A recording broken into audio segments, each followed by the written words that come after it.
how much of this field did I thought you might have said it was at a 50 by 100 or something that Yeah, you I'm fill up? thinking about 50 by 100, but again, that might not be quantified in terms of the actual space because I got my seeds late, so now I can see how much space they need between them, and I would build something, maybe even in CAD, just to kind of lay it out, or even do Yeah. like what you did, right, with Excel.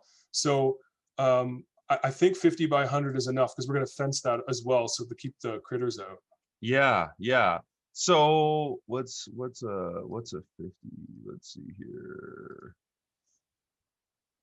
Where's 50 feet? Okay, yeah. Oh yeah, it's quite small. Like if you could do, yeah, there's 100. Okay. Yeah, So yeah, why not? Why not? I mean, you might as well just stuff the greenhouse, you know, back here. It's just a small little greenhouse. Put it close to wherever you're going to be staying so that you have yeah, access to it, and tucking it up in that corner um, gives it some wind protection from the north with these trees. Also gives you lots of exposure.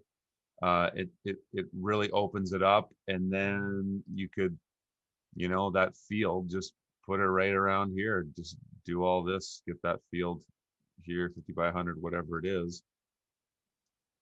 so Go I with was that for thinking, now. what about putting the fence around the greenhouse too, or bringing it up to the door, like creating like a little enclosure of sorts? Or does it like kind of a waste of fencing, I guess, if it's going around? Um, no, I mean, do you want to fence this whole thing?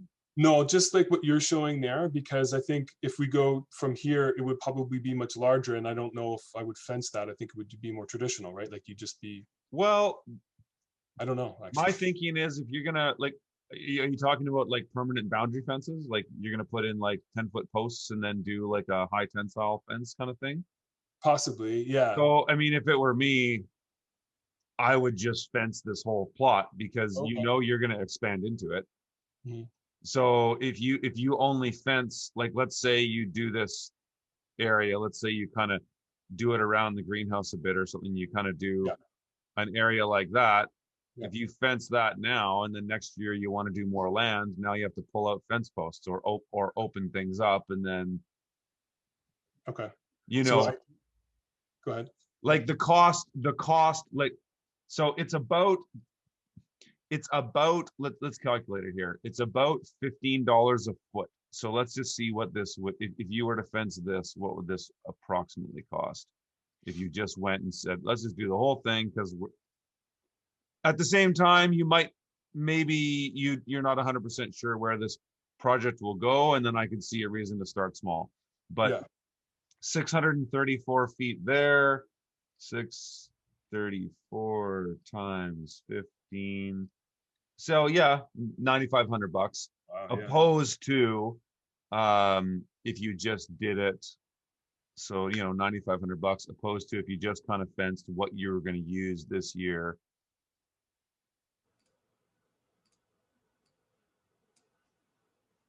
294. 294 times 15. Yeah, half, 4,400 bucks. Okay. But I mean, having said that, it is what it is. Yeah, because if you were to refence, you can see my screen, right, on the Google Yeah, Earth. absolutely. Yep. Yeah, so I mean, like, if you did that, you said, okay, let's just start with this. Mhm. Um, if you wanted to expand into this, you're going to have to unpull all of these, Right. and then you can reuse them, right? It's labor. It's labor to pull them out, and then it's labor to build the fence anyway. So that's going to happen regardless. But you got the labor to pull this up. It's not a ton of work, and Okay. maybe I've certainly done things like that in the past, but Okay. So yeah. a couple of questions for you then. So where that main full perimeter for the smaller area that you've just now created these little outlines. So the top left-hand corner. So from there, from that top left-hand corner to the bottom right-hand corner, there's quite a change of elevation, like it dips down, and those trees are all back there.